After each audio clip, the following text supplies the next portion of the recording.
మహేశ్వర సాక్షాత్ పరబ్రహ్మ తస్మై శ్రీ గురవే నమః. గురవే సర్వలోకానాం భిషజే భవరోగిణాం నిధయే సర్వవిద్యానాం శ్రీ దక్షిణామూర్తయే నమః. బృహద్వాసిష్ట సిద్ధాంతం పూర్ణబోధోపదేశిక వెంకటేశ్వర యోగీంద్రం సద్గురుభ్యో నమో నమః. ఆత్మానాత్మ అతీతమనిశం కేవలాత్మోపదేశిక వేముల రామయార్య యోగీంద్రం సద్గురుభ్యో నమో నమః. క్షరాక్షరమతీతం చాచల పూర్ణోపదేశిక పూర్ణానంద పుల్లయార్య సద్గురుభ్యో నమో నమః. అస్మద్గురు సమారంభం కృష్ణ సాందీప మధ్యమాం ఓంకారపీఠ పర్యంతం వందే గురు పరంపరం. జై శ్రీ సద్గురు ప్రభు మహారాజుకు. రండి గురుపుత్రులారా, సద్గురుని సేవకు రండి సద్భక్తులారా. రండి మనమందరమా ఖండగురుని పూజ చేసి, రండి మనమందరమా ఖండగురుని పూజ చేసి, రెండార్ల భావమెరిగి మొండి మయను జండుదాము. రండి గురుపుత్రులారా, సద్గురుని సేవకు రండి సద్భక్తులారా. వచ్చిపోయే బాట కాదండి, గురు కరుణ చేత చచ్చిపోతే మరల రావండి. అచ్చమైన పూర్ణ బోధ తెచ్చినాడు దేశికుడు, దిచ్చుతనము లేక విని హెత్తె నెరుక నిచ్చెదాము. రండి గురుపుత్రులారా, సద్గురుని సేవకు రండి సద్భక్తులారా. నీటి బుగ్గ వంటి తనువులు ఎన్నాళ్ళు ఉన్న కాటికేగుమంటి దొంతులు, ఏటికి ఈ ముద్దు నిద్ర సూటిగా మేల్కొని వారధి దాటి మేటి గురుని చేరి గోట భ్రమల మీటుదాము. రండి గురు పుత్రులారా, సద్గురుని సేవకు రండి సద్భక్తులారా. వాదములా కందరానిది పరిపూర్ణ బోధ సాధనలు ఏమి లేనిది, లేదు ఎరుకకు మూలము కాదు పరిపూర్ణమనుచు, బోధ చేయు గురునికి పుడె మోదముతో మ్రొక్కుదాము. రండి గురుపుత్రులారా, సద్గురుని సేవకు రండి సద్భక్తులారా. అన్న ఎరుక పుట్టలేదన్నా, పుట్టినదంటే ఎన్నగాను ఏడలేదన్నా, తిన్నగాను కలలో జగముగన్న చందమాయనిది, సున్నాయని జెండాలెత్తి అనలారాడుదాము. రండి గురుపుత్రులారా, గురు చరణ దేవు రండి సద్భక్తులారా. పుడమిలో శ్రీ వెంకటేశుని ప్రేశిష్యుడైన వాడపల్లి యాగదాసుని, జాడ నెరిగే గూడి మనము జోడు లేని దాన్ని చూచి, ఏడలేని ఎరుక చేత వేడి కృతిని వాడుదాము. రండి గురుపుత్రులారా, సద్గురుని సేవకు రండి సద్భక్తులారా. జై శ్రీ సద్గురు ప్రభు మహారాజుకు, జై పూర్ణానంద పుల్లయార్యులకు, జై విష్ణునంద కృష్ణమూర్చార్యులకు, జై అనంతకోటి భక్త మండలికి జై. జై గురుదేవ.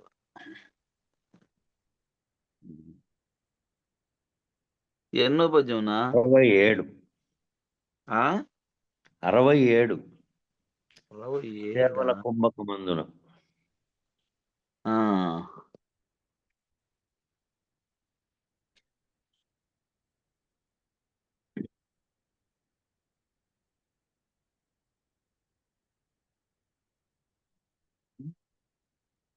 ఉమ్. కేవల కుంభకమందున సేవించు మనసున పదవి స్థిరమతి తోడ భావించి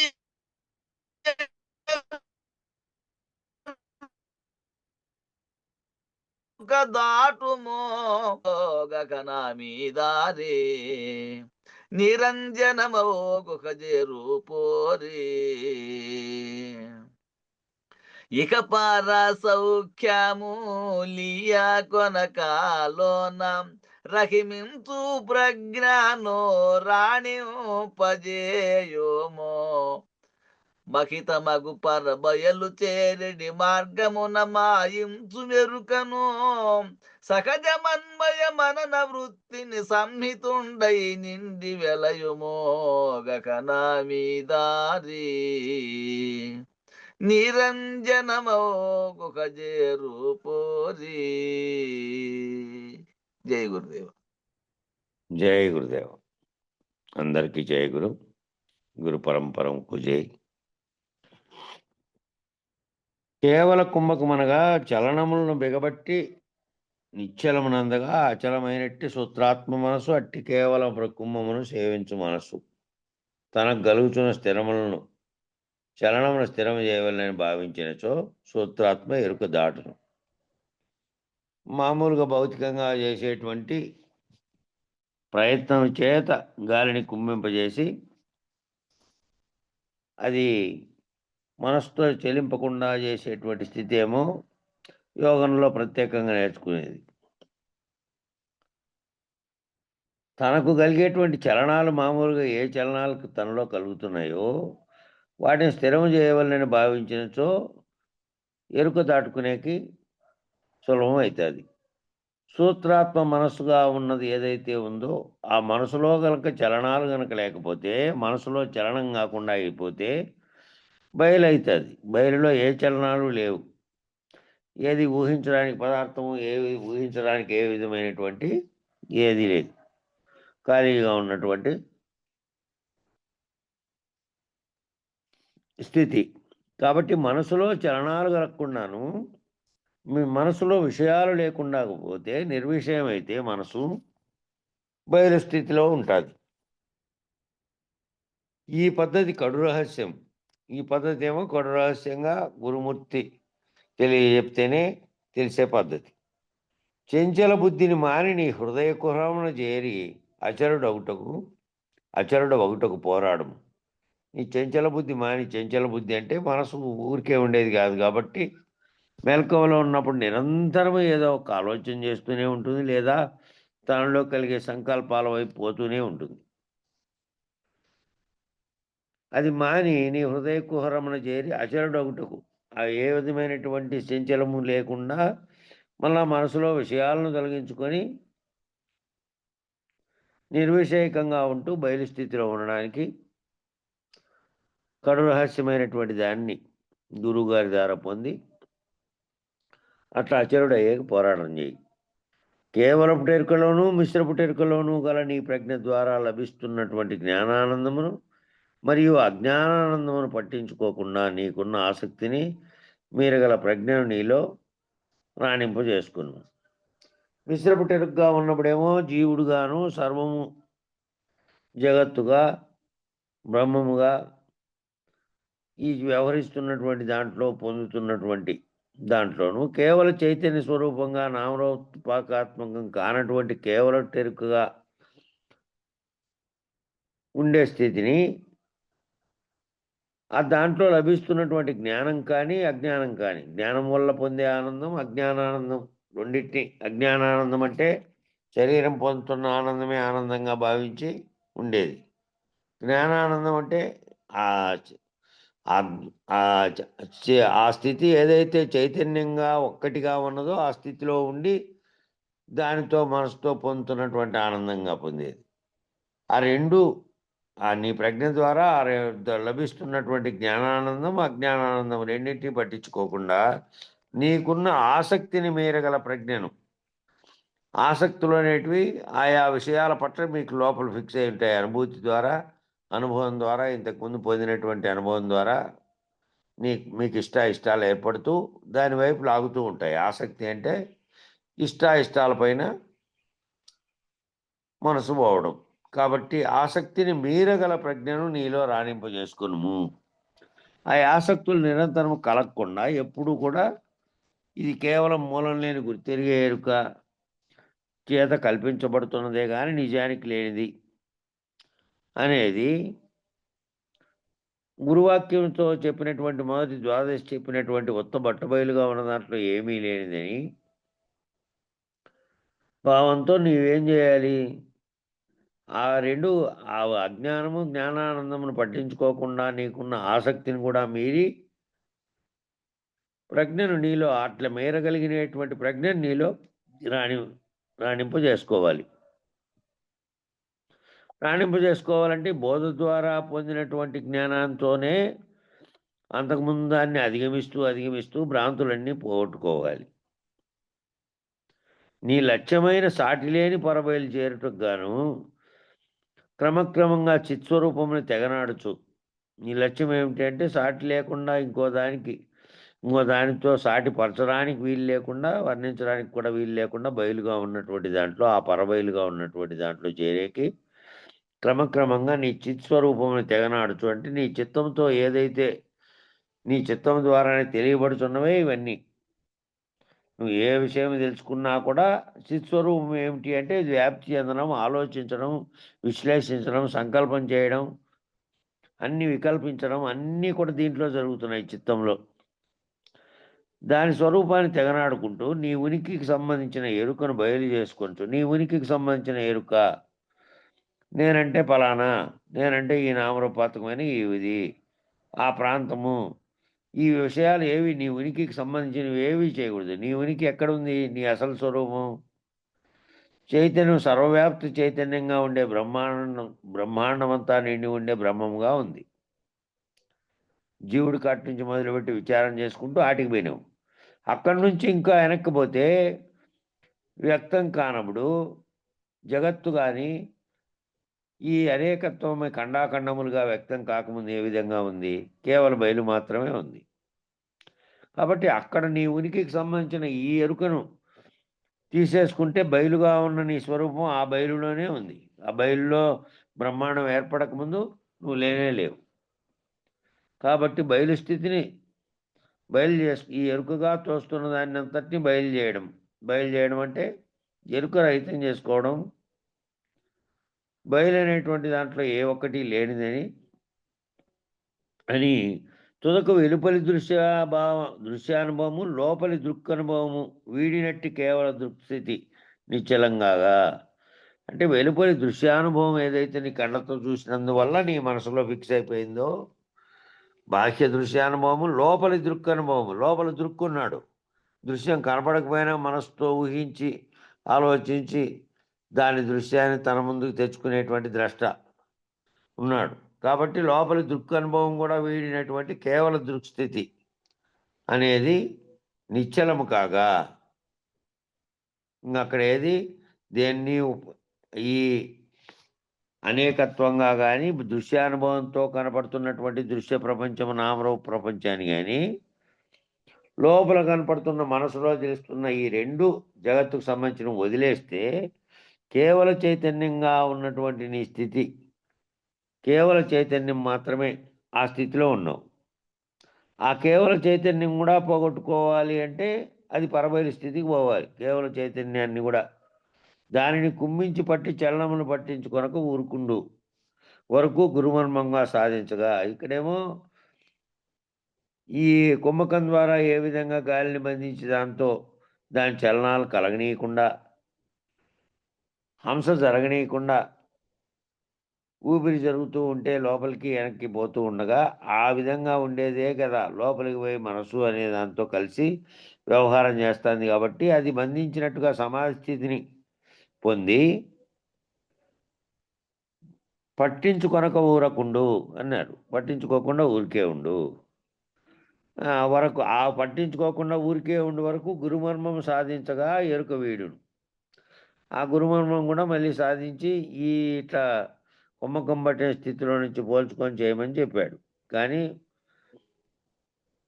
మార్చి మార్చి ఎరుక మరియు బయలైనట్టుదియు లేనైనట్టుది అయినటువంటి ఎరుక కూడా పై విధంగా నెమ్మది నెమ్మదిగా మాయమగును.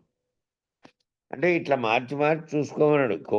కుమ్మించినప్పుడు ఏ స్థితిలో ఉందో దానిని ఒకసారి, కుమ్మించినటువంటి స్థితిలో మనసు కదలక లేదు కాబట్టి, మనసును బంధింపజేసినటువంటి స్థితిలో సమాధి స్థితిలో కూర్చొని ఉన్నదాన్ని ఒకసారిగా గురుమర్మము సాధించగా గురుమర్మం చేత ఎరుక రహితపరుచుకున్నటువంటి ఇదంతా లేనెరికే, నాకు తోస్తున్నదంతా తెలియబడుతున్నదంతా లేనెరికే అనే విధంగా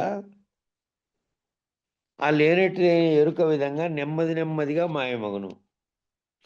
అది పోవాలంటే నెమ్మది నెమ్మదిగా అంటే ఒకసారిగా అంటే మంత్రార్థము తెలిసినప్పటికీ కూడా కనపడుతున్న వ్యవహారంతో నువ్వు చేస్తున్నావు కాబట్టి చేస్తున్న దాంట్లో అది లేనిదని, లేని కలలో వచ్చినవన్నీ ఏ విధంగా పోయినాయో అట్లా ఇదంతా లేని దాంట్లో వ్యవహారం చేస్తున్నదని నీకు ఆరూఢత వచ్చే వరకు ఆ గురువాక్యములైనటువంటి 2 ఈ మూలం నేను గుర్తెరిగే తోపింపజేస్తున్నటువంటి మాయ చేత లేకుండా లేకపోయినప్పటికీ నిజానికి ఉన్నట్టుగా తోపింపజేసినటువంటి జగత్తు, అందులో ఉన్నటువంటి జీవులుగా దీన్ని చూస్తూ ఉత్త బట్టబయలుగా ఉన్న దాంట్లో ఏ ఒక్కటి లేనిదనే దాన్ని కూడా చూస్తూ నెమ్మది నెమ్మదిగా పోగొట్టుకోవాలి. అంటే ఆరూఢత సాధిస్తూ లాస్ట్‌కి ఏంది, కేవలం నిశ్చలంగా ఉన్నటువంటి ఏ రకమైనటువంటి చలనాలు లేనటువంటి స్థితిలోకి నువ్వు వస్తే ఇంకప్పుడు ఏమీ చేయవు. కనపడే దాంతోనూ లేదా లోపల పుట్టే సంకల్పాలతోనూ స్పందన చెందవు. స్పందన అనేది లేనటువంటి స్థితిలో ఆగిపోతావు. వ్యాపారం ఉన్నంత వరకు దానికి దృశ్యములో అనుభవం నిరంతరం కొనసాగుతూనే ఉండను. సూత్రాత్మ వ్యాపారం అది కూడా. సూత్రాత్మ వ్యాపారం ఉన్నంతకాలం ఏది సూత్రాత్మగా ఉందో, ఏది బ్రహ్మాండాన్ని కల్పించినటువంటి స్థితిలో ఉండి దాని ద్వారా ఇవన్నీ వచ్చినాయో అది కొనసాగినంత కాలం దాని యొక్క వ్యాపారం అంటే జగత్ అనేది తెలుస్తూనే ఉంది కదా.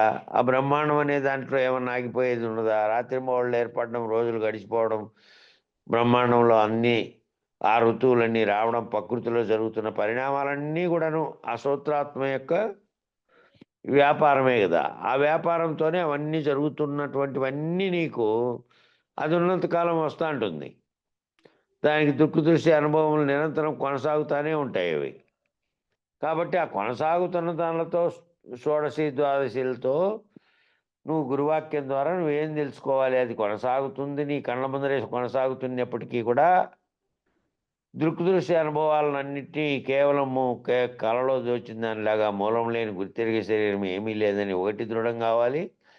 దృశ్యముగా ఉన్నటువంటి దాంట్లో అది ఉత్త బట్టబయలుగా ఏమీ లేదని, ఈ దృశ్యంగా కనపడుతున్న జగత్తు కానీ దాంట్లో జీవులుగా నేను నువ్వు ఉన్నటువంటి వ్యవహారం కానీ చైతన్యంగా ఏదైతే ఉన్నదో అది కానీ నిజానికి ఏమీ లేనిదని మనసును ప్రబోధించి ఆ మనసుకు అంత బాగా ఎక్కుతూ నిరంతరం రూఢీపరుచుకోవాలి.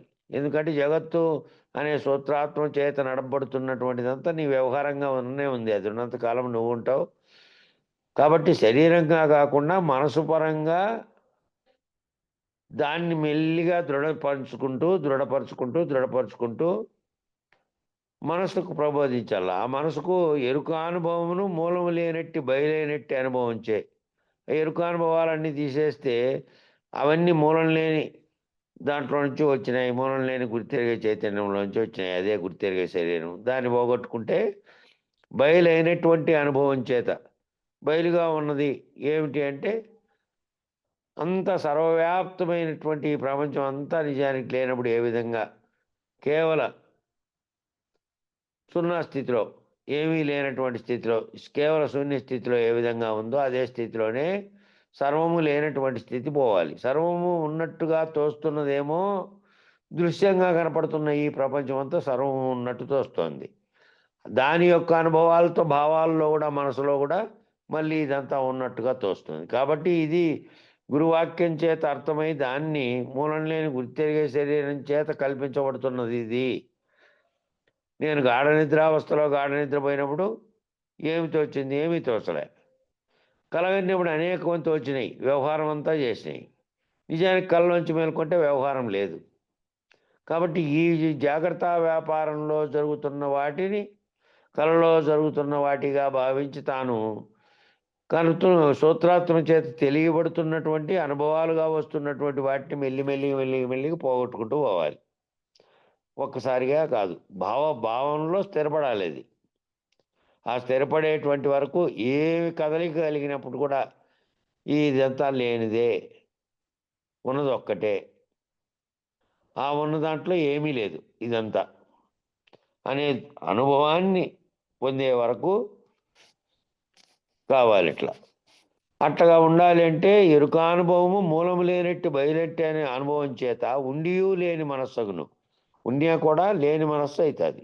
మనస్సు ఏమో ఉంది, తెలియబడుతున్నప్పటికీ దానితో స్పందన లేకుండా ఉంటుంది మనస్సు.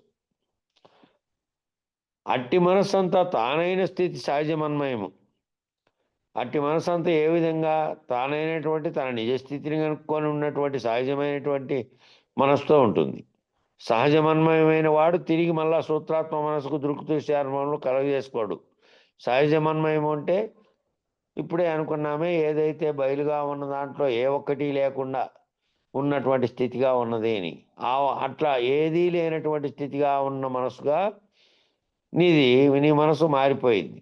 బయలును అర్థం చేసుకొని, బయలును ఊహతో ఎరిగేదే కాబట్టి ఆ గురువాక్యం చేత, గురుకృప చేత దాన్ని ఎరిగి దాన్ని భావనలో పెట్టుకొని జగత్తుగా తోచబడేదంతా లేకుండా పోతే ఈ దృశ్యానుభవములు కలగజేసుకుంది. మళ్ళా అప్పుడు దృశ్యానుభవం కంటి ముందరే కనపడుతున్నదేమో బాహ్యంగా కనపడే దృశ్యము, లోపల మళ్ళా భావనలోకి వస్తున్నటువంటిదేమో అంతరంగంలో కలుగుతున్నటువంటి దృశ్యానుభవాలు.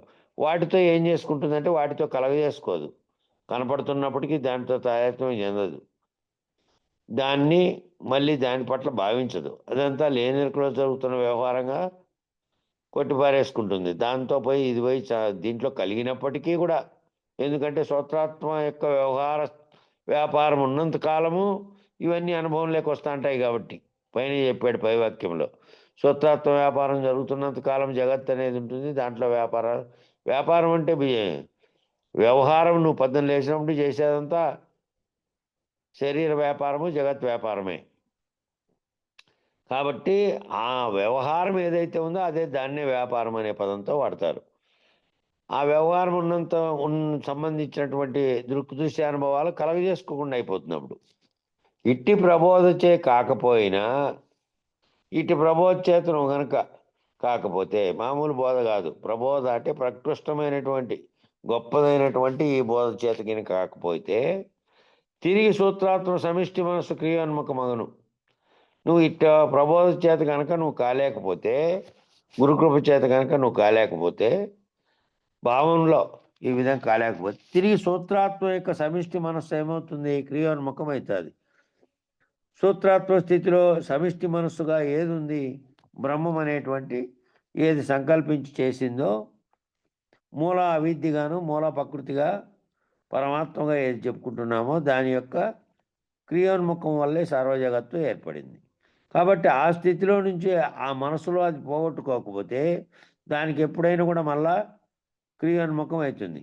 మళ్ళీ ఎప్పుడైనా పని ప్రారంభించాలనేటువంటి మళ్ళా దాని యొక్క చలనాలు కలుగుతాయి. కాబట్టి కలిగి మళ్ళా జగత్ అనే దృశ్యానుభవాలు మళ్ళా వస్తాయి. కాబట్టి దాన్ని క్రియోన్ముఖం కానీయకుండా అక్కడ రహితపరచుకోవాలి ఇటు ప్రబోధ చేత. ఈ ప్రబోధలో మాత్రమే ఆ మార్గం ఉంది, ఇంకే ప్రబోధలోనూ లేదు. ఆ క్రియోన్ముఖం కానీయకుండా అట్లా చేసుకొని, అందువలన నిరంతరము మన్మయముగానే ఉండము. నిరంతరము మనసు ఏ విధంగా ఉండాలంటే పైన చెప్పినాడే సహజమన్మయంగా ఉంటూ మనసులేకి మళ్ళీ ఉత్తబట్టబయలు ఏమీ లేనిదని, దీంట్లో ఏ జగత్తు లేనిదని, లేని మాయ చేత ఉన్నట్టుగా తోపింపు చేస్తున్నటువంటి కలవంటి జరుగుతుందని భావన సహజంగానే ఏర్పడిపోయి ఉండాలి. ఇంకా గురుకృప చేత మళ్ళీ నువ్వు ఆ భావన చెందుతూ ఉంటే అవుతుంది. ఆ చేస్తూ ఉంటే అలవాట్లు అయితే అన్నారే, అట్లా అలవాటుగా మారిపోవాలి ఆ భావన. అదంతకదే ఫిక్స్ అయిపోవాలి ఇంకా లోపల. అట్లా ఫిక్స్ అయిపోవడం దాన్ని ఆరూఢత్వం చెందినారు అని అంటారు. ఆరూఢుడు అయిపోయినాడు. ఇంక మళ్ళీ ఏ రకంగా ప్రలోభాలు జరిగినా, తన కంటి ముందు జరిగినా, వ్యవహారంలో జరిగినా, అంతరంలో జరిగినా వాటి పట్ల తాను స్పందించే స్థితిలోకి పోడు అనేటువంటి సహజమైనటువంటి స్థితిలోకి రావాలి. అట్టి మనన వృత్తితో కూడిన వాడై మనసంతా అదే వృత్తితో ఉండాలట. ఏ పని చేస్తూ ఉన్నా యాంత్రికంగా పని చేస్తున్నావు. యాంత్రికంగా పని చేసుకుంటూ పాడతానులే, పాట పాడుతూ ఉంటారు. మనసులో ఆ పాట మెదులుతూ ఉంటుంది. ఇక్కడ రొట్టె ఏదో చేస్తూనే ఉంటారు. నీళ్ళు తాగేదుంటే నీళ్ళు తాగుతూనే ఉంటారు. మనసులో ఏ విధంగా మనస్సులో ఏవైతే బాహ్యంగా చేస్తున్నావో, అంతరంగా చేస్తున్నావో వాటితో అంటకుండా ఉన్నటువంటి మనస్సును పెట్టుకోవాలి. లోపల కలుగుతున్నటువంటి వ్యవహారమైనటువంటి అనుభవంగా వచ్చినటువంటి వాటితో కూడకుండా ఉన్నటువంటి వానివై సహజ మనస్కుడివై సహజంగానే అమనస్క స్థితిలో ఉన్నటువంటి వాడివై ఇతర వృత్తులు లేని వెంట్రుక వాసి ఎరుక వెలయిచుండును. ఇక ఇతర వృత్తులు ఏమీ లేకపోయినప్పటికీ వెంట్రుక వాసిలో ఎరుక మెదులుతూ ఉంటుంది. అది వెలయిచుండునంటే ఇది తోపింపబడుతున్నటువంటి దాన్ని సూత్రాత్మ స్థితిలో ఉన్నది నిరంతరం వ్యవహారం జరుగుతుంటే నీకు తోపింపబడుతూ ఉంటుంది కాబట్టి నువ్వు దాంట్లోకి చేరకుండా ఉండాలంతే. ఆ ఎంట్రుకవాసి ఎరుక అనేది ఏదైతే ఉందో దాని చేత మళ్ళీ మళ్ళీ నువ్వు లేనటువంటి సమాజ స్థితిలో మనసంతటిని ఆ విధంగా చేసుకొని ఉన్నప్పటికీ కదలికలు కలిగినప్పుడు ఆ ఎంట్రుకవాసి ఎరుక వెలయిచున్నా కూడా ఇక్కడ తెలుసుకునే దృక్కు లేదు గాని గురుకృపతో తెలియబడినది మాత్రం ఉండును. ఇక్కడ ఏమైతుంది తెలుసుకునే దృక్కు అనేవాడు లేడు గాని గురుకృప చేత ఏది తెలియబడుతోందో అది మాత్రమే పెట్టుకో. ఆ ఎందుకు వెంట్రుక వాసే వాసి అంటే స్వామి, ఆ? వెంట్రుక వాసి అని ఉంది. అదే వెంట్రుక వాసి ఎరుక అంటే మొత్తం ఎరుక అంతా పోగొట్టుకున్నా కూడా కొంచెంగా ఉన్నటువంటిది తోపింపజేయడానికి ఉంటుంది. ఏ గురుమర్మం చేత నువ్వు ఇది లేనిదని మనసులో నుంచి అంతా తీసేసినప్పటికీ కూడా ఆ ఎంట్రుకవాసి ఎరుక చేత ఈ బయలనేది ఉన్నది, ఇది మూలం లేని గుర్తిరిగే ఎరుక లేనిది అని తెలుసుకున్నప్పటికీ ఆ కొంచెంగా ఉండే ఎరుకైనా ఉంటుంది. ఏది అది గురుకృప చేత నాకు తెలియబడింది అనే ఎరుక. అవు అవు. అదే కొంచెం అంతా అయిపోయినా ఏ కొంచెం మిగిలిందో అది రోజంతా కూడా లేకుండా వాళ్ళ. ఉమ్. కాబట్టి అది తెలియబడినటువంటి ఊహ చెందినప్పటికీ ఇది తెలుస్తుంటుంది కాబట్టి ఆ ఎంట్రుకవాసి ఎరుక అనేది ఉంటుంది. అది అట్లే ఉంటుంది. దానితోనే ఆ గురువాక్యాన్ని ఊహ చెందుతావు. గురువాక్యంలోనే నిలబడి ఉంటావు. నిలబడి ఉండి మిగతా చలనాలన్నిటి లేకుండా చేసుకుంటావు. కాబట్టి గురువు దానిని కూడా ఖాళీ చేసినా ఏమీ లేకపోవను. గురుకృప చేత తెలియబడింది మాత్రం ఉంటుంది. గురుకృప చేత ఏది తెలియబడింది? మంత్రము, మంత్రార్థము నీ ఊహలో సహజంగా అయిపోయింది అనుకో. మంత్రం ఏ మంత్రము మూలం లేని గుర్తెరిగే ఎరుక అనేది లేనే లేదు. జగత్తుగా తోపింపబడుతున్నది నేను నువ్వు అన్నది అనేకం అన్నది కానీ ఈ దృశ్యం కానీ సర్వము లేదు ఆ ఒక్క మాటతో. ఈ ఉత్త బట్టబయలులో ఏమీ లేదు. ఉత్త బట్టబయలు తప్ప దాంట్లో మరో అన్ని వస్తువే లేదు. ఈ ప్రపంచంగా భావించబడుతున్నదంతా వచ్చినట్టుగా చేసినట్టుగా వ్యవహారం నడిపినట్టుగా అంతా తెలియబడుతున్నప్పటికీ నిజానికి అవన్నీ వచ్చి జరుగుతున్నాయని దానికేమి భావనలు చలనాలు లేవు. సముద్రం ఏ విధంగా తనలో కలుగుతున్నటువంటి వాటితో వ్యవహారమే చేయదో, దానికి సంబంధమే లేకుండా ఇవే వచ్చిపోతూ ఉన్నాయో, అట్లా వచ్చిపోతున్న వాటికన్నిటికీ జరుగుతున్నాయి కాబట్టి అక్కడ తెలిసినటువంటి ఆ కొంచెం మిగిలిందే ఆ ఎరుక కూడా ఏ ఎరుక చేత అయితే తెలియబడిన తర్వాత ఇంకేమీ లేదు, గురువు గారు చెప్పినటువంటి గురుకృపతో తెలియబడింది మాత్రమే ఉంది. ఆ గురుకృపతో తెలియబడినదే ఆ వెంట్రుక వాసితో అంత ఎరుకతో మాత్రమే మిగిలి ఉంది. ఆ వెంట్రుక వాసి అంత ఎరుక ఏమని ఉత్త బట్టబయలు తప్ప ఏమీ లేదు. నేననేది కానీ జగత్ అనేది కానీ దృశ్యంగా ఉన్నది అసలు లేదు. అది మూలం లేకుండానే వచ్చింది అని తెలిసినప్పటికీ గురువు దానిని కూడా ఖాళీ చేసినా ఏమీ లేకపోవను.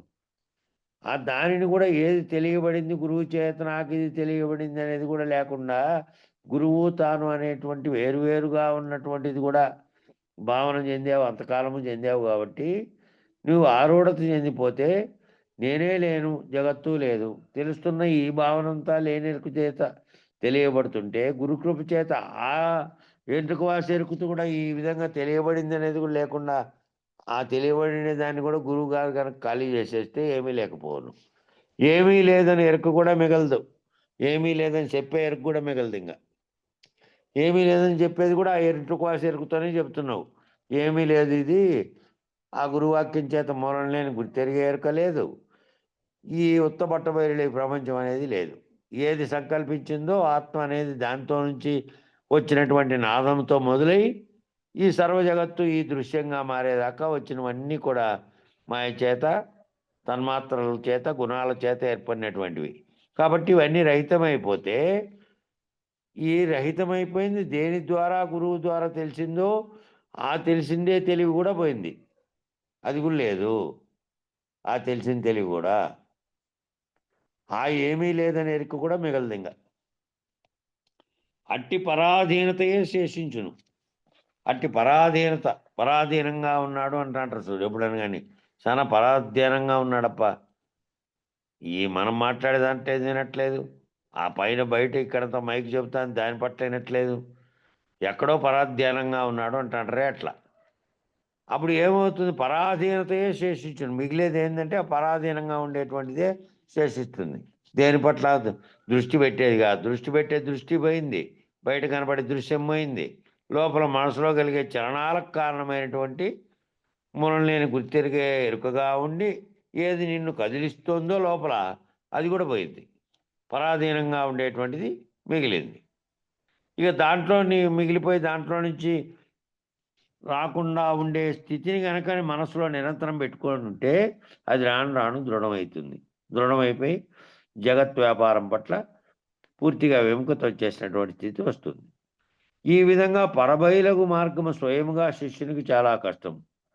ఈ విధంగా పరబయలు చెందాలంటే తాను పరబయలు స్థితిలో ఉండాలంటే ఆ మార్గము స్వయంగా శిష్యునికి చాలా కష్టం. ఏదో బుక్లో చదువుకున్నట్టో లేకపోతే ఇంకో రకంగా చూస్తా అంటే మెకానిక్ దగ్గర పోయి ఒక చోట నేర్చుకుంటే ఆడ దృశ్య ప్రపంచంతో నేర్చుకునేది అది. వాడు ఎట్లా చేస్తున్నాడో చేసాడనుకో అలవాటు పడిపోతాడు. మనల్ని చూసి ఇప్పుడు మనం పోయి కుళాయి తిప్పుతున్నాము. ఆ కుళాయి కాడ నీళ్లు పట్టుకుంటున్నాం. దాన్ని చూస్తున్నాయి కదా ఇవి. ఒక కోతి పోయి కుళాయి తిప్పి నీళ్లు తాగేది అయిపోయిన తర్వాత మళ్ళీ బంద్ చేసింది దృశ్యం. అదంతా దృశ్యాన్ని చూసి నేర్చుకునేది అది. అట్లాగే ఒకడు ఏం చేస్తున్నాడో చూసి ఇతర రకంగా ఉండే మానవుడు కూడా ఆ పనిని తాను ఎలా చేయాలో నేర్చుకునేదంతా దృశ్యంతో చేసేది. అట్లా దృశ్యంతో కానీ లేదంటే వినడం ద్వారా పాడతారు కొందరు. వినంగా వాళ్ళకే సంగీతాన్ని ఏది పోయి నేర్చుకుంటారు. అది ప్రత్యేకంగా నేర్చుకొని పాడేదేమో ఒకటి శాస్త్రం అనుకోండి. ఇంకోడు విని కేవలం అదే రకాలు ఎక్కడ నొక్కాలో ఎక్కడ పెంచాలో అదే పద్ధతిలో విని నేర్చుకుంటాడు. ఇవన్నీ కూడా ఎట్లా తెలిసేటివి ఇవన్నీ అంటే బాహ్యంగా నీ మనసుకు హత్తుకోవడం ద్వారా మనసు దానిచే స్పందించడం ద్వారా తెలియబడేటివి. కాబట్టి ఈ వేదాంతం అటువంటిది కాదు. ఆ విధంగా మనసు చేత ఇతరులు పొందుతున్నటువంటి దాంట్లో నువ్వు చూసి చేసేది కాదు.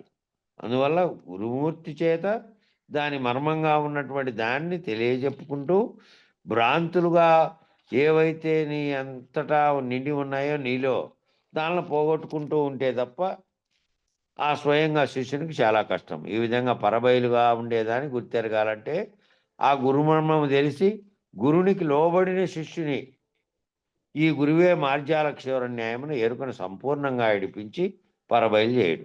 అంటే సంపూర్ణ శరణాగతిగా ఉండాలి. ఆ గురువు పట్ల ఆ నమ్మకంగా సంపూర్ణ శరణాగతి. లేదు ఈ గురువు అట్లాంటి మార్గంలో లేడు, నన్ను అట్లా బయలులో పరబయలులోకి చేర్చే స్థితిలో లేడు, ఈ గురువు ఇంకా జగత్తు వ్యాపారంలో మునిగిపోయి ఉన్నాడు సగమంతాను అనే భావన నీకు కలిగిందనుకో, ఇంక ఎట్లా చేయాలో అట్లా చేయాలి. మళ్ళీ అట్లాంటి గురువు పక్కనుండే ఇంకో గురువు ఎవరైనా కూడా ఆ విధమైన బాధ్యత ఆ విధమైన ప్రవర్తనతో ఉన్నాడా అనేది మీకు అర్థమైపోతుంది. అప్పుడే అర్థమైపోయి అట్లుండే శిష్యుడు సర్వస్వ శరణాగతిగా అట్లాంటి గురువుని ఎన్నుకొని మళ్ళీ అక్కడ ఏ రకమైన తేడా లేకుండా సర్వస్వ శరణాగతిగా గనక గురువుకు లోబడితే నువ్వు అప్పుడు ఏం చేస్తాడు?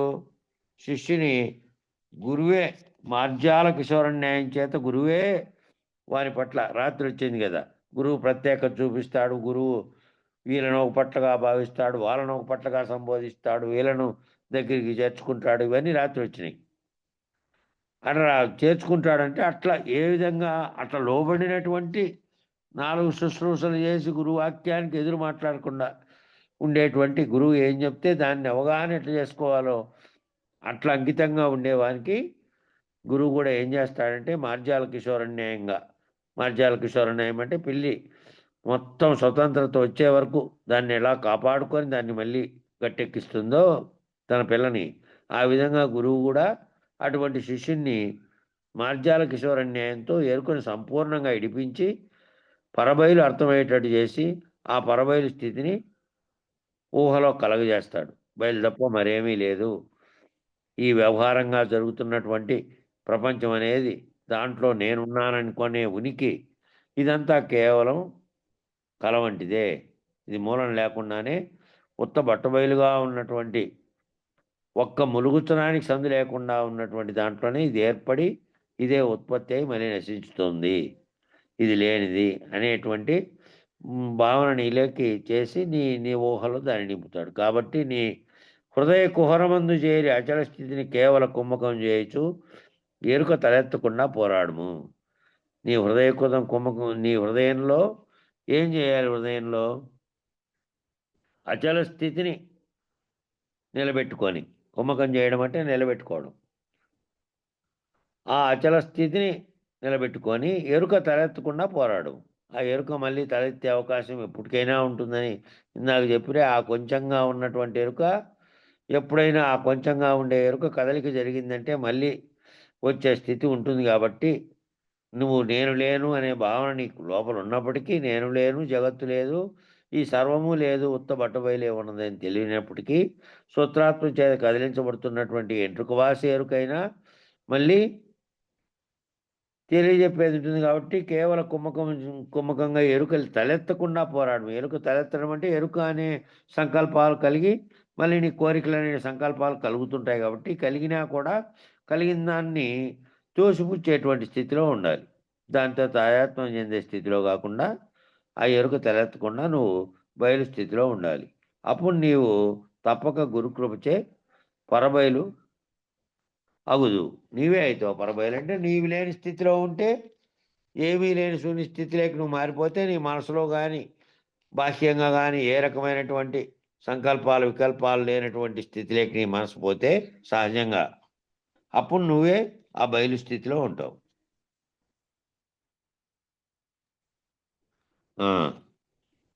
ఇడపింగళ నాడులకు నడుమ సుషుమ్నాఖ్యమనడి నాడి తనరెడు కడు దుస్తరమది తెలియుట విడనాడని జ్ఞప్తి గూడి వినుతించనగురా సోహం బ్రహ్మమనియంచదగురా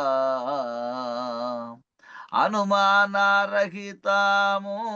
అనుమానరహితుడై ఆనంద కేళిలో పనుపాడ గుర్తించి పాలించి కడమించు తనుత్రయములు దాటి తన్మయ తానకంబగు చిత్పరంబున తనకు తానై వెలగుచుండెడు తన్మయత్వము చిత్వరుండై వినుతించనగురా సోహం బ్రహ్మమనియం సాధగురా.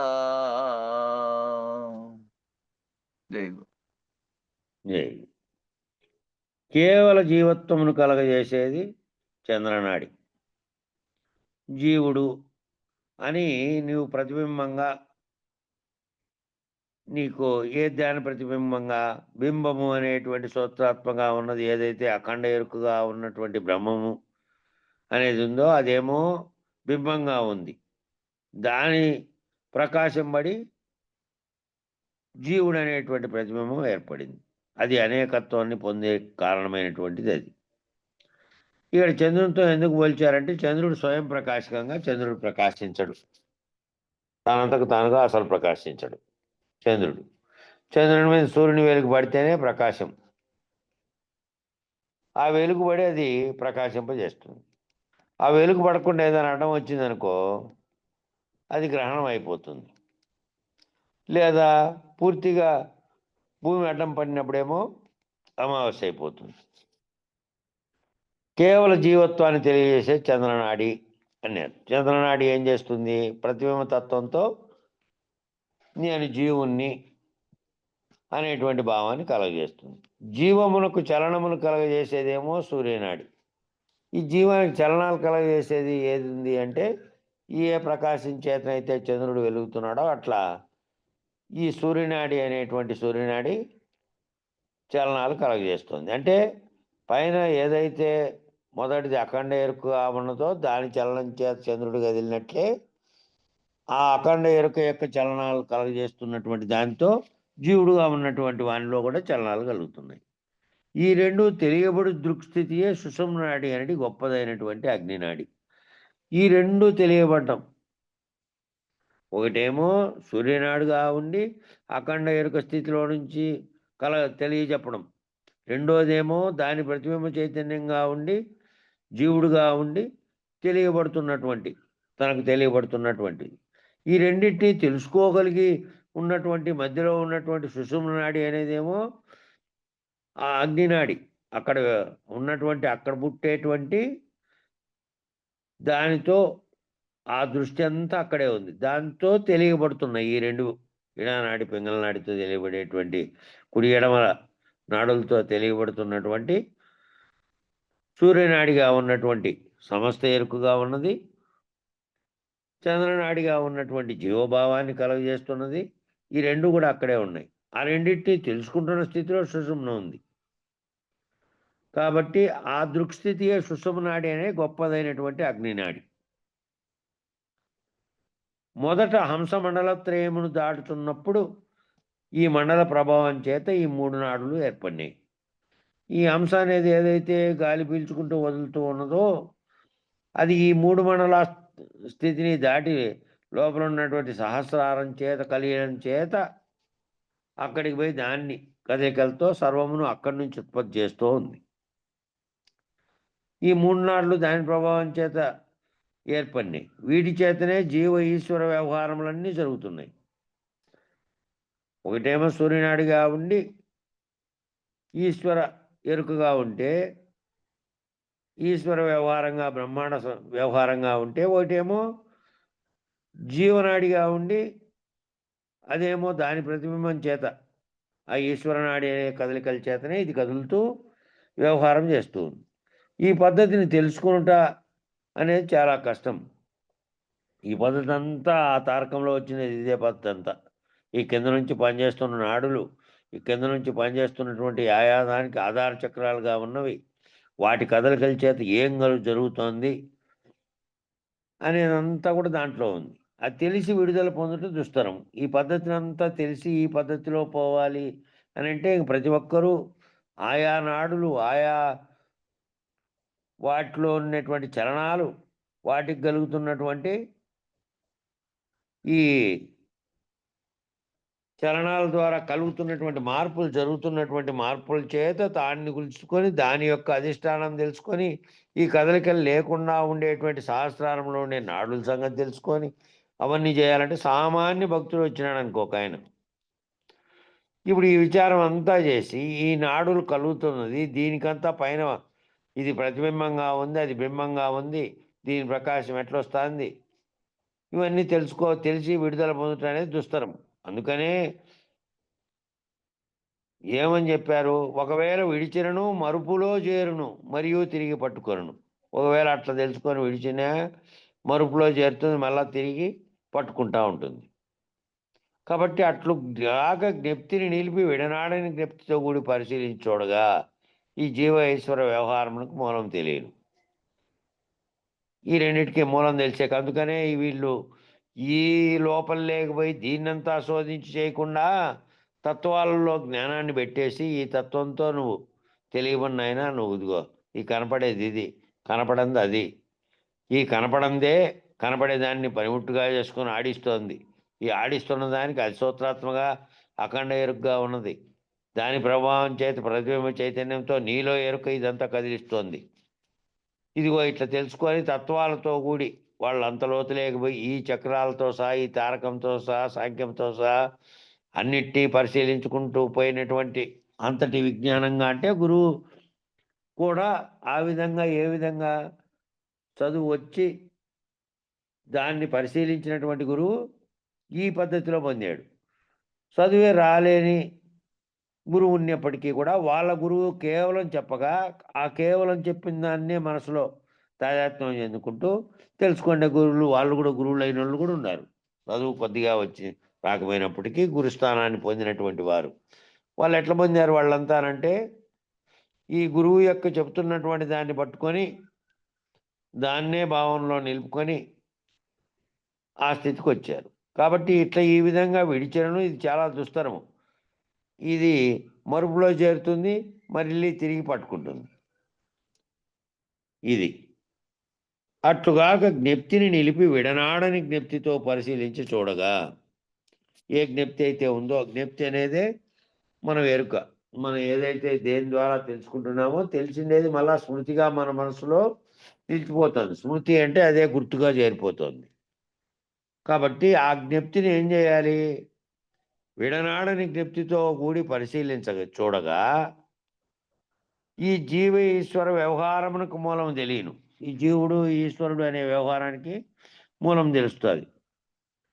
ఈ విధంగానేమో ఒకటేమో సూర్యనాడు అనే ప్రకాశం చేత అది అఖండ ఎరుకగా ఉండి తెలియబడుతుంటే, దాని చేత ప్రతిబింబ చైతన్యంగా ఉన్న జీవుడనే ఎరుక ఇడానాడి చేత తెలియబడి, ఈ రెండిటిని ఈ రెండు ప్రకాశాలని మధ్యలో ఉన్న సుషుమ్న అనే దానితో గుర్తెరిగి, అది తీసుకుపోతున్నటువంటి దాని చేత తెలియబడుతోంది. దాని చేత ఈ జీవుడు ఈశ్వరుడు అనే వ్యవహారం అంతా సర్వము ఈ సుషుమ్న కాటి నుంచి జరుగుతోంది. ఈ మూలం తెలుసుకోవాలి దీనికి అని, అది లోపల మళ్ళా సహస్రారంలో చేరి అక్కడి నుంచి సర్వము వ్యవహారం జరుగుతుందని ఇంతకుముందే వచ్చింది. అక్కడ సోహంగా అజిపము జరుపబడు బ్రహ్మస్థానము తెలుసుకున్నాము. ఈ సోహం అనేది మామూలుగా జరిగేదేమో ముక్కు ద్వారా ఊపిరి పీల్చుకోవడం వదలడం అనేది జరుగుతూ ఉంటే, లోపల దాని యొక్క ప్రాణశక్తి ఏదైతే పోయిందో అది పోయి సహస్రారంలో మళ్ళీ ఇడాపింగళ ద్వారా తెలియబడుతున్న ప్రకాశం చేత సుషుమ్నాడిలో తెలియబడినటువంటి సహస్రారం కాటికి పోయి అక్కడేమో నువ్వు ప్రత్యేకంగా ఈ సోహం జరుగుతోందనే జపం లేకుండా నిరంతరము అజిపంగా జరుగుతోంది. అది అక్కడ ఉన్నటువంటి బ్రహ్మస్థానాన్ని తెలుసుకోను. అచ్చట అచల సాంస జ్ఞానశక్తితో కూడి ఉండి, ఈ అచలహంస అనేది జ్ఞానశక్తితో కూడి ఉండి సకలమునకు కారముగా ఉన్నది. ఆ చెలించకపోయినప్పటికీ జ్ఞానశక్తి ఏదైతే వచ్చి దానికి కూడిందో ఆ కూడినందువల్ల ఈ సకలానికి కారణంగా ఉంది అక్కడ. కనుక సోహం బ్రహ్మ కారణమని ఎంచదగును. ఈ సోహం అనేటువంటి ఏదైతే ఊపిరి ఆడుతూ పోతూ ఉన్నదో అది కారణంగా ఉంది. సోహం బ్రహ్మ యొక్క ఆనంద కారణంగా జరుగుతున్న జీవేశ్వర నాటకం, ఆ సోహం బ్రహ్మ అనే దాని యొక్క ఆనంద కారణంగా అదే జీవ జగత్తులు అనేటువంటి నాటకాన్ని కల్పించి, ఆ కల్పించిన దాంట్లో జీవుడు పాత్రధారి అయిపోయి, ఆ పాత్రధారి అయిన జీవునికి తన సొంత ప్రతిబింబం, సొంత చైతన్యం, సొంతంగా వెలుగుతున్నటువంటి వెలుగు ప్రత్యేకంగా ఏం లేదు. అదంతా బ్రహ్మ ప్రకాశం చేత జరుగుతున్నదే. తాను నేను చేస్తున్నాననే భావం చేత తాను మళ్ళా జీవుడుగా వ్యవహరిస్తూ ఉన్నాడనమాట, నేననే అహం చేత. ఈ రెండు నాటకాలకి కారణమైనది, ఈ రెండు వ్యవహారాలకు కారణమైనది నాటకాన్ని గుర్తించి, ఈ రెండు నాటకాలు ఒకటేమో అఖండ ఎరుకగా ఉండి ఈశ్వరత్వంగా ఉండి జగత్తును నడిపిస్తున్న నాటకము, దాంట్లో తాను పాత్ర వేసి ఈ పాత్ర పోషిస్తూ జీవుడుగా నేననే వాడిని ఉన్నాను అనేటువంటి వ్యవహారంతో ఆ నాటకం జరుగుతోంది. నాటకం అయిపోయిందనుకో, పాత్రధారి పాత్ర అసలు స్థితి లేకపోతాడు కదా. మామూలుగా నాటకం వేసినంతసేపు నాటకం వేశాడు ఆడ భీముడు, అవతల ఉండేవాడు దుర్యోధనుడు, వాడు బామర్దే అనుకో. ఆడ బామర్ది బావలు లేరు ఇద్దరు. ఆ వేసినటువంటి దుర్యోధనుడు, వేసినటువంటి భీముడు ఉన్నాడు. వీడు వాడిని కొట్టినట్టుగా నటిస్తాడు, బయటికి పాత్రలు దాటి చూతులకు వస్తే మామూలు. కాబట్టి జీవుడుగా ఉన్నటువంటి నాటకం, నేను జీవునిగా నాటకం ఉంది. ఈ నాటకం జరిపిస్తున్నది ఎవరు అంటే అక్కడ ఈశ్వర ప్రభావం చేత నడుపుతున్నటువంటి నాటకంలో నేను జీవుడు అనుకునే భావాన్నితో వచ్చిన ఈ నాటకాన్ని గుర్తించి, ఈ నాటకానికి కారణమైనది ఏది? అఖండ ఎరుకగా ఉన్నటువంటి సోహం బ్రహ్మ యొక్క ఆనంద కారణంగా ఆ సోహం బ్రహ్మ అనేది దేని చేత ఆనందం చెందుతుందో ఆ ఆనందం జరుగుతున్న జీవేశ్వర నాటకాన్ని గుర్తించుతున్నట్టు నీవు నిశ్చలుడవై నీ చిత్విలాసమునకు నీవు ప్రభవగుచు అన్నాడు. అది గుర్తించి నువ్వేం చేయాలి? ఆ గుర్తించుతున్నటువంటి నీవు ఆ నాటకంలో నుంచి పాత్రధారిగా ఉన్నటువంటి నీవు నిశ్చలుడు అయిపోవాలి. నిశ్చలత్వం చెంది నీ చిత్తు విలాసమునకు నీకు ప్రభువగుచు. నీ చిత్తు విలాసం అంటే నీ చిత్తం ఎక్కడ పుట్టింది? ఆకాశతత్వంగా ఉన్నటువంటి మొట్టమొదటి కలిగినటువంటి ఓంకారం అనే శబ్దంలోంచి పుట్టినటువంటి అక్కడ ఉంది అడ్రస్సు. విలాసం అంటే అడ్రస్సు. నీవు నిశ్చలనమై నీ అసలు స్థితి ఎక్కడుందో ఆ అసలు స్థితికి దానికి ప్రభువు అగుచు. ఆ అచల స్థితి ఎక్కడుంది? ఆ అచల స్థితి కాదు, నీ విలాసం. నీ చిత్విలాసం ప్రారంభమైనటువంటి చోట నిశ్చలుడు అయిపోవాలి. ఆ స్థితిని తెలుసుకొని కనుక నువ్వు అధిగమిస్తే అచల స్థితిలోకి పోతావు. ఆ స్థితిలో నుంచి కూడా అధిగమిస్తే నీ చిత్విలాసానికి కారణమైనటువంటిది ఎక్కడుందో అక్కడ ఆ అఖండ ఎరుకగా ఉన్న బ్రహ్మమును కూడా అధిగమిస్తే నీవు దానికి ప్రభువై నువ్వు దాన్ని అధిగమిస్తే అచల స్థితి. నీ చిత్శక్తి సున్నప్పటి విరాట్ హిరణ్య గర్భ అవ్యాకృతుల శరీరములను దాటి ఏమవుతుంది? నీ చిత్శక్తి దేనితో పనిచేస్తోంది అంటే అఖండ ఎరుకగా ఉన్నటువంటి బ్రహ్మాండాన్ని నడిపిస్తుండే 4 అవస్థలు పొందుతున్నటువంటి ఈశ్వర తనువులనే విరాట్టు, ఆ ఈశ్వరుడు జాగ్రత్త అవస్థలో ఉండే స్థితి. హిరణ్య గర్భ అంటే ఆ ఈశ్వరుడు కలగంటున్న స్థితి. అవ్యాకృతుడుగా ఉన్నటువంటి అంటే వ్యాప్తం చెందకుండా ఉన్నటువంటి గాఢ నిద్రావస్థలో నీవు ఎట్లున్నావో అట్లా సమిష్టి ఎరుక కూడా ఆ విధంగా ఉన్నటువంటి అవ్యాకృత శరీరాలను దాటి తురీయమైనటువంటి అంటే అక్కడ పరమాత్మ స్థితిగాను ఇక్కడ ప్రత్యేగాత్మ స్థితిగా ఉంది. తురీయ స్థితిలో ఈ మూడింటిని గుర్తెరిగినటువంటి మేరిన స్థితి. ఆ తురీయమైనటువంటి పరమాత్మైన తన్మయం. ఆ పరమాత్మ తన్మయం కావాలంటే నువ్వే అఖండ ఎరుకగా ఉన్నటువంటి బ్రహ్మమును అనే స్థితిలో తన్మయం చెంది మరియు విలక్షణుడవము. మళ్ళీ విలక్షణంగా ఉండే ఆ విలక్షణ స్థితి ఏంటంటే ఆ విలక్షణంగా ఉన్నటువంటి స్థితిలోకి నువ్వు అక్కడి నుంచి దాటుకోవాలి. అఖండ ఎరుకగా ఏదైతే జీవేశ్వర నాటకాన్ని కల్పించిందో దాంట్లో నువ్వు పాత్రధారిగా నేను జీవుడు అనేటువంటి ప్రతిబింబ చైతన్యం నీలో ఏర్పడిందో దాంట్లో నుంచి దాటుకునేటువంటి స్థితిలోకి పోయి అక్కడ ఆ పరమాత్మ స్థితిలో తన్మయమైన స్థితిలో నుంచి విలక్షణుడు అగుము. ఈ విలక్షణ స్థానంలో నీకు నీవై వెలుగుచున్నట్టి తన్మయం అనేటువంటి చిత్పరుడు అగుము. ఈ విలక్షణ స్థానం ఎక్కడ విలక్షణ స్థానంగా ఉంది? నీ ఉనికితోనేమో నేను నామరూపాత్మకమైన పేరుతో కాకుండా జీవుడుగా ఉన్నటువంటి ఫలాంది అనే చాటు నుంచి నీవు నిత్యానిత్య వస్తువు ఎక్కడ మొదలుపెట్టి విచారణ అంతా చేసి ఆ స్థితిలోకి ఎక్కడికి పోయినావు అంటే నేనే అఖండ ఎరుకగా ఉన్నటువంటి బ్రహ్మమును. ఆ అఖండ ఎరుకగా ఉండే బ్రహ్మము అసలు స్థితి ఏమిటి అంటే అది ఓంకారం అనే ప్రణవనాదంతో ఏర్పడాలనే సంకల్పాన్ని కల్పించుకొని దానికి గుణాలు నేను తన్మాత్రల్ని కలుపుకొని మాయ చేత కల్పించబడి ఆ కల్పించిన దానితో ఆనందం చెందుతున్నటువంటిది. ఆ కల్పించిన దాంతో ఆనందం చెందుతుంది. మాయా నాటకం కల్పించి జగత్తు జీవేశ్వర్లు అనేటువంటివి ఆ రెండు కల్పించినటువంటి మాయలో ఆడుతున్నటువంటిది. అంతకు పూర్వస్థితిలోనేమో అది ఆడేది లేదు, వ్యక్తమైండేది లేదు, అవ్యక్తంగా ఉన్నటువంటి స్థితిలో ఉంది. వ్యక్తమైన తర్వాత ఈ నాటకం అంతా మొదలై ఈ సర్వము వచ్చింది. ఇదంతా విచారణ చేసుకుంటా పోయినటువంటి వానివి అక్కడికి పోయిన తర్వాత ఆ స్థితిలోకి పోయి విలక్షణమైనటువంటి స్థితిలో ఉన్నావు. జీవునిగా కాకుండా, వ్యవహారకర్తగా కాకుండా అసలైనటువంటి సూత్రకర్త ఎవరైతే సూత్రంగా ఉన్నారో ఆ సూత్రకర్త అయినటువంటి బ్రహ్మంగా అయినావు. అక్కడికి పోయిన తర్వాత విలక్షణుడివై అక్కడ నీకు నీవై వెలుగుచున్నటువంటి తన్మయమైనటువంటి చిత్పరుడు వగుము. ఆ నీకు నీవై వెలుగుతున్నటువంటి తన్మయత్వం అనేటువంటి ఏ తన్మయత్వం పొందుతున్నావో నేనే బ్రహ్మం నేనే తన్మయత్వం నుంచి చిత్పరుడు వగుము. అక్కడి నుంచి చిత్తాన్ని తీసేసుకుంటే ఆ ఏ దాంట్లో అయితే కలుగుతుందో ఆ అఖండ ఎరుకను కూడా తీసేసుకొని చిత్పరుడమైన నీవు చిత్విలాసమునకు కారణమైన సోహబ్రహ్మమును నిర్ణయించుచు ఆ చిత్తుపరుడమైనటువంటి వాడిని నీవేమింది, ఆ చిత్తు విలాసానికి కారణమైంది ఏది? ఆ సోహం అనేటువంటి ప్రాణశక్తి ఏదైతే నీలో పోతుందో పోయి ఒకటేమో సూర్యనాడిగా ఒకటేమో చంద్రనాడిగా కలిగించి ఆ రెండింటినీ తెలుసుకున్నటువంటి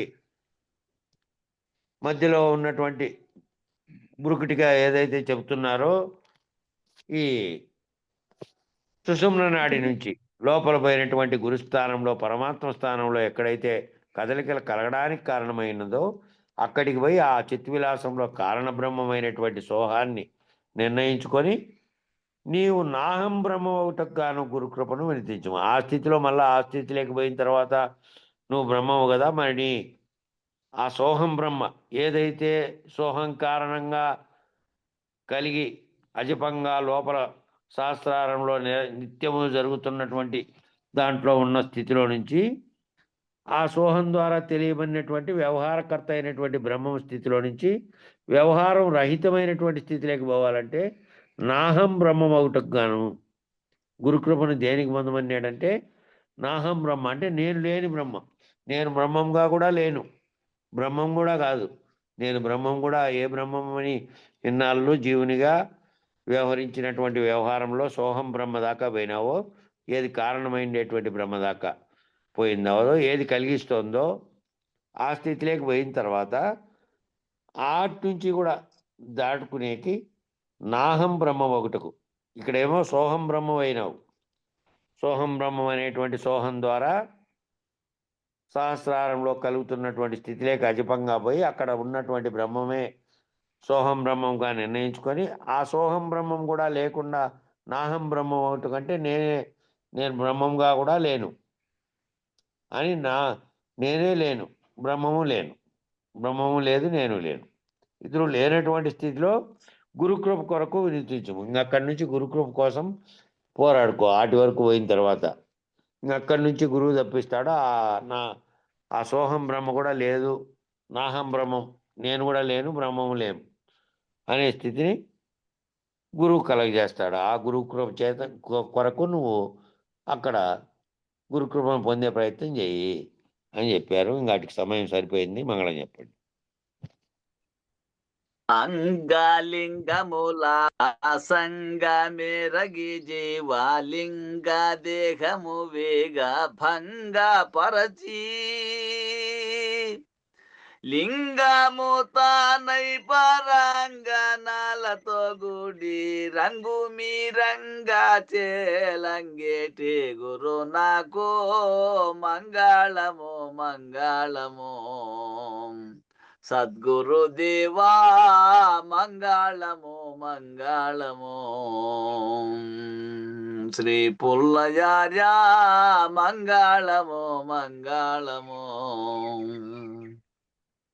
ఈడ పింగళులతో జోడు బాయకం సాజాడ తెలిసి ఏడవ మేడ చేరి నాడు నేడనక ఈరేడు లోకములెల్లా వేడుకతో నాట్యమాడించే గురు నాకు మంగళము మంగళము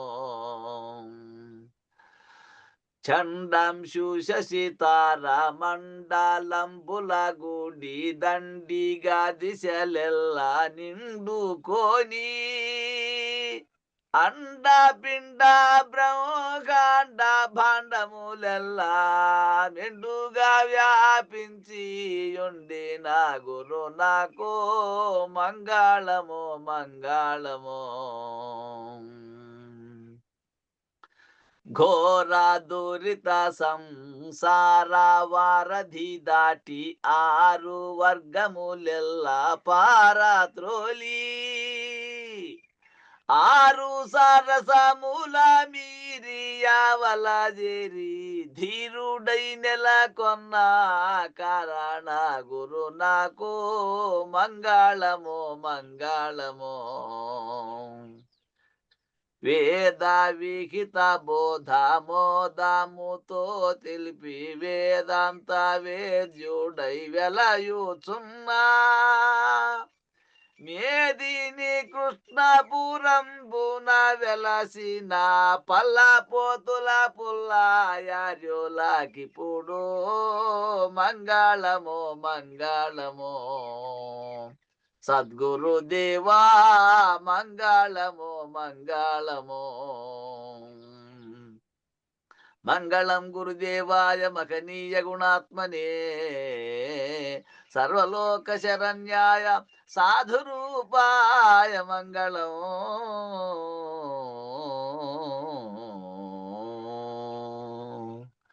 జై శ్రీ సద్గురు ప్రభు మహారాజుకు జై. విష్ణుయాజులకు జై. విష్ణు ఆచార్యులకు జై. అనంత కోటి జై. జై గురుదేవ్.